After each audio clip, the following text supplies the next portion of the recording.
Hello and welcome to Botanic Shed, a place created to help you build vitality and resilience through enhancing your connection to nature. I'm Lara Cowan and I'm here interviewing experts in the field of nature, science and wellness to bring you easy to do therapeutic self-care tips. Whatever you're going through, I want to support you by giving you access to nature as salvation. Hi, Kate. Oh, you're itching a bit. Hi. Hi, I'm with the bunny. And my top tip is to act like an animal. To act like an animal.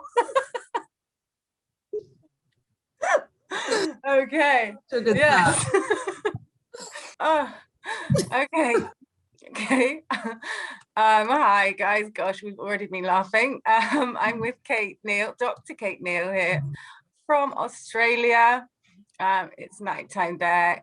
Kate is a researcher in childhood and disability studies, and she's got a really wonderful background and career. And look at her head; it's the same size as mine, but it is absolutely full of incredible knowledge about living happier, really, and especially focused on children and people with disabilities. I think she's we're very lucky to have her here. She's vice chair of a very big association in Australia called Therapeutic Horticulture, Australian Therapeutic Horticulture, yeah, exactly. And she's founded something called Digability herself, which I'll let you explain with your passion about what your work is, and then we will learn one little tip from you that we can take away and get closer to calm and serenity and good health. Thank you so much for having me and for that really beautiful introduction.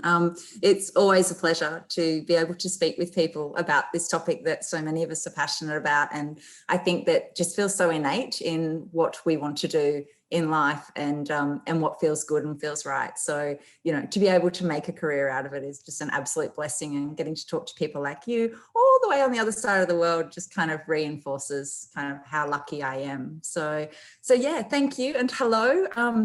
As you were saying, I'm a disability and childhood studies researcher. I don't always study those things at the same time. Sometimes I'm just working with kids, sometimes with people of all ages with disability.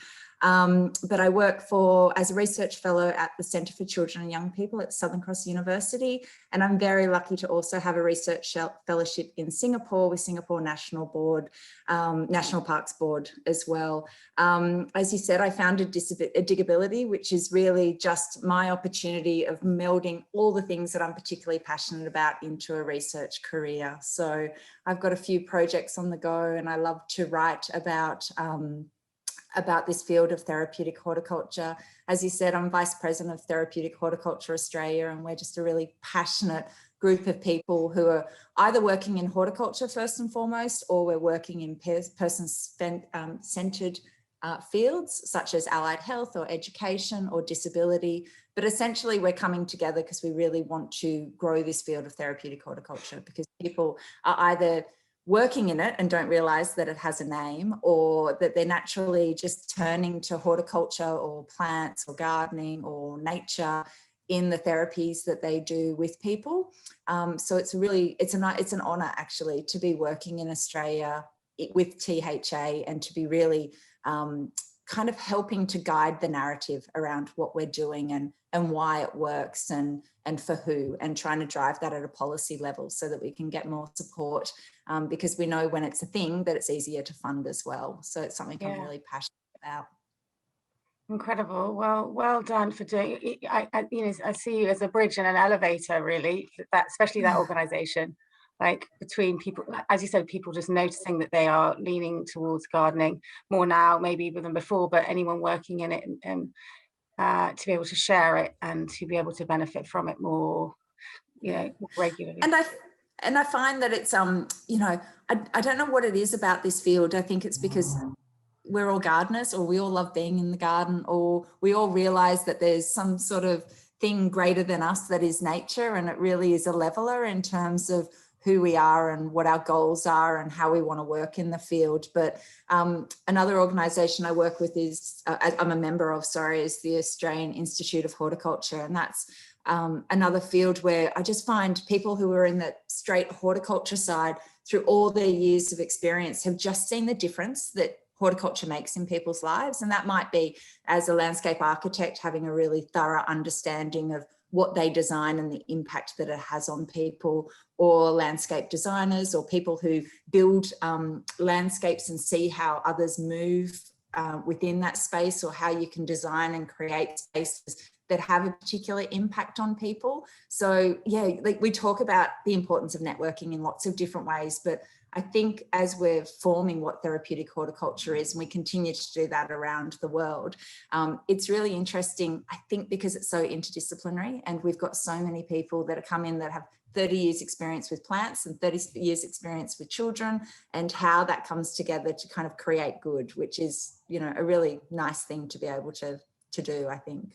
Creating good is what we want everyone to be able to do in their own lives through touching horticulture and nature and just general nature, and through listening to you. So I also love what you're just saying about environmental psychology, you know, in terms of creating spaces that mean people can feel good.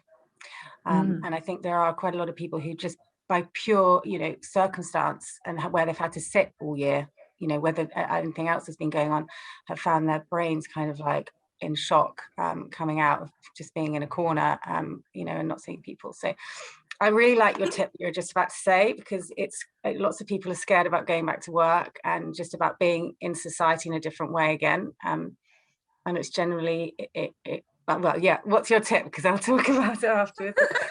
Let's share it. But I think it was just trying to think about, you know, what helps me, I suppose. Like, we come from this because I'm so passionate about this field because I know that it helps me.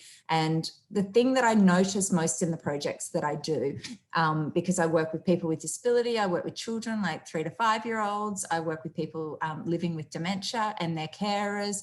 And often they've got support staff, or they've got educators, or they've got, you know, their husbands or their wives. And the thing that I really love is that being in the garden is a real leveler. So for that moment with these people who often have such complex lives, and they have so much going on in their life, and so because I tend to work with people with complex lives, there's a lot of downs. But that moment in the garden, there's just this magic thing where we're all just gardeners, or we're all just sitting in the presence. And I think, you know, I know from experiences with COVID, and I've been writing about COVID and the impact of wellbeing through nature in COVID. I think there's that opportunity that for the people who are blessed enough to have access to nature in some form or another, to just go out and be present in that moment. And for all of those other much bigger concerns, or those problems that we have in life, or the obstacles that we have in front of us, can take a back seat.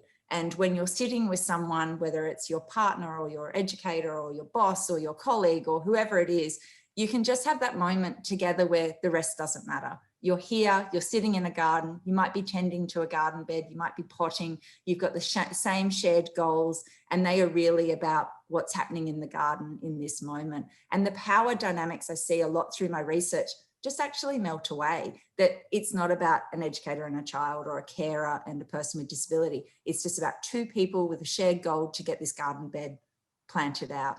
And I think there's just something so nice about the simplicity of that task, but also the instant reward that can come from that task as well. And I think human beings love making their lives complicated, and we've certainly done a really good job of that in this very busy world. So just being able to go out with a single goal of planting that garden, and then sitting back half an hour later, an hour later, sometimes 7 hours later, and just think, oh, I've achieved that. So nice.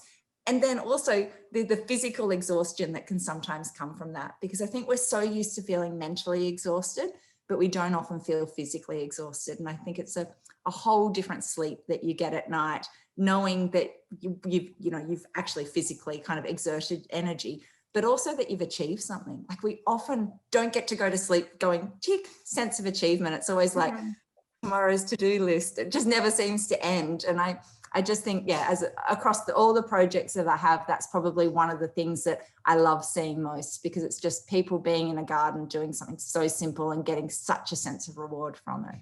Yeah. Brilliant.